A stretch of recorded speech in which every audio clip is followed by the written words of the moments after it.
जय हिंद प्यारे बच्चों। आज हम करेंगे काव्यखंड 1 पद। पद सूरदास जी द्वारा रचित हैं।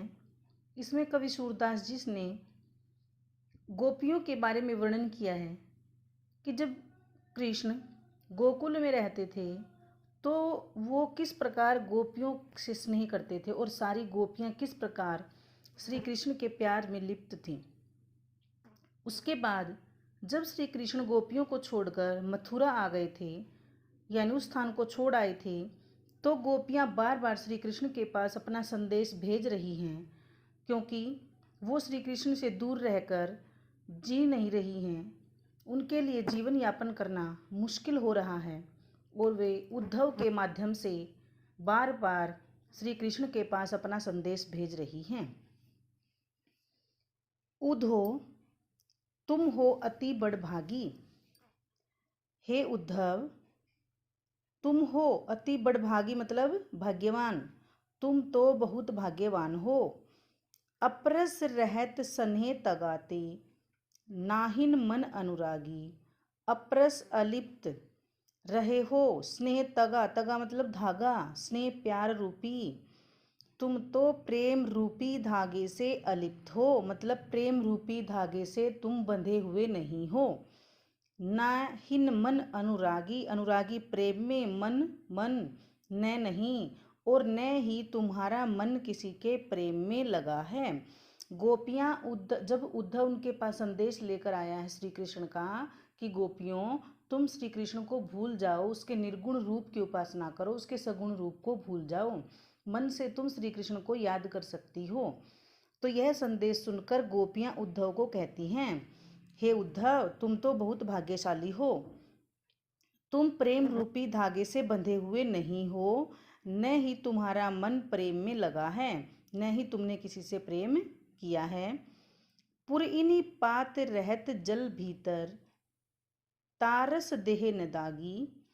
पुरइनी पात मतलब पत्ता, पुरइनी कमल का।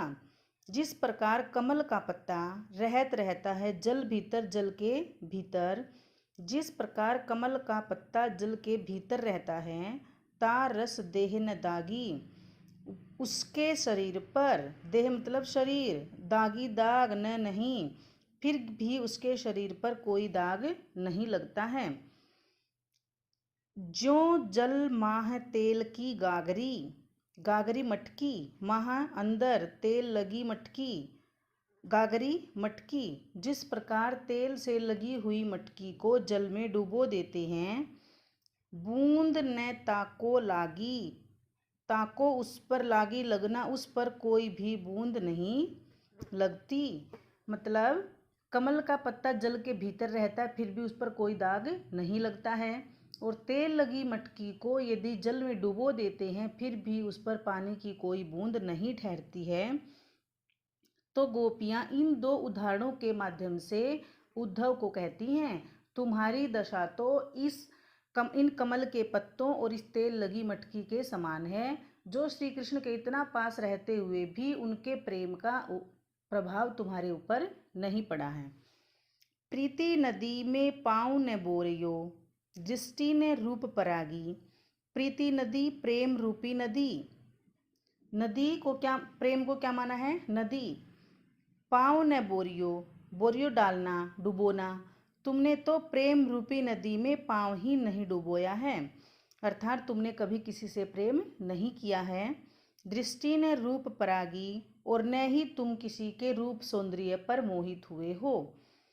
सूरदास जी कहते हैं गोपियों के माध्यम से, अबला हम भोरी, भोरी भोली भाली। अबला जो खुद का बल न हो, कहती हैं गोपियाँ हम भोली भाली अबलाएं हैं। गुर चाटी ज्यों पागी, गुर गुड़ चाटी चींटियाँ, ज्यों पागी ज्यों के समान। हम श्री कृष्ण के प्रेम से इस प्रकार लिप्त हैं, इस प्रकार चिपकी हुई हैं, जिस प्रकार चींटियाँ गुड़ से चिपकी रहती हैं और अंत में जब उनको गुड़ से अलग करते हैं तो वो अपनी जान दे देती हैं। हमारी स्थिति भी उन चींटियों के समान है। यदि हमें श्री कृष्ण से दूर रहने का संदेश दिया जाएगा तो हम जीवित नहीं रह पाएंगी।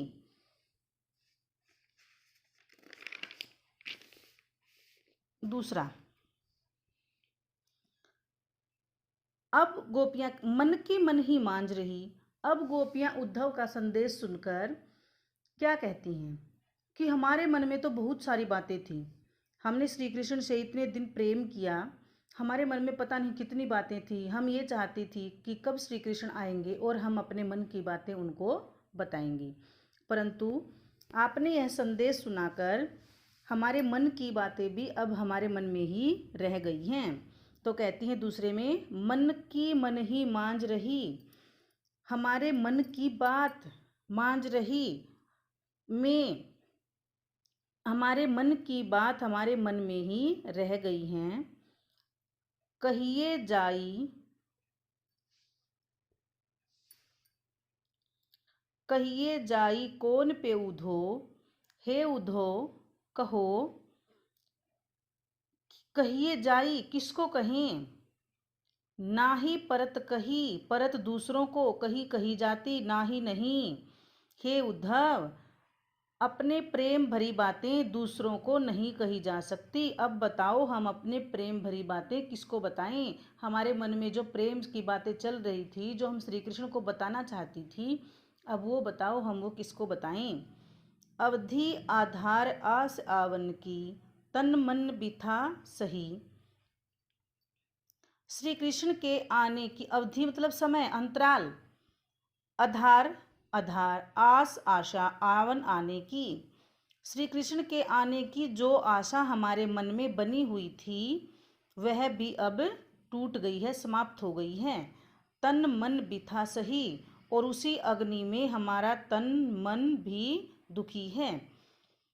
अब इन जोग संदेशनी सुनी सुनी, सुनी सुनी सुनकर, जोग योग, संदेशनी संदेश, योग साधना का संदेश कौन सा होता है, जो उद्धव ने गोपियों को दिया था कि तुम श्री कृष्ण को भूल जाओ, उस संदेश को सुन सुनकर अब हम विरहिनी विरह दही, विरहिनी विरह की दही अग्नि में जल रही हैं। विरह की अग्नि में जलना, जिस प्रकार प्रेमी और प्रेमिका दोनों एक दूसरे से अलग अलग हो जाते हैं तो वो एक दूसरे को याद करते रहते हैं, उसको बोलते हैं विरह की अग्नि।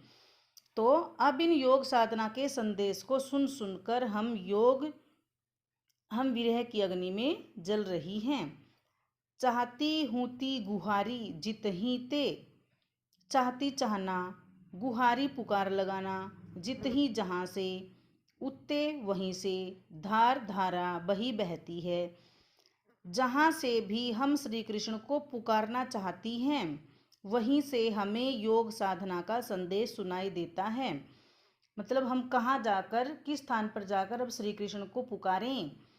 सूरदास जी कहते हैं गोपियों के माध्यम से, अब धीर धरही क्यों। गोपियाँ क्या कहते हैं इसमें, अब धैर्य धर ही धारण करना क्यों, प्रश्न उठाती हैं। अब हम धैर्य धारण क्यों करें। मर्यादा न लही, क्योंकि श्री कृष्ण ने सारी मर्यादाएं तोड़ दी हैं और हमने भी अपनी एक लड़की की मर्यादा को तोड़कर श्री कृष्ण से स्नेह किया था। जब श्री कृष्ण हमारी सुध नहीं लेने आए तो हम श्री कृष्ण से प्रेम क्यों करें। अब हम धैर्य धारण नहीं कर सकती। ये 2 पद्य आपके हो गए हैं पूर्ण। आप इनको बड़े ध्यान से सुनेंगे और फिर इनके प्रश्नों के उत्तर देंगे और इन दोनों का सरलार्थ अपने उत्तर पुस्तिका में लिखेंगे। धन्यवाद।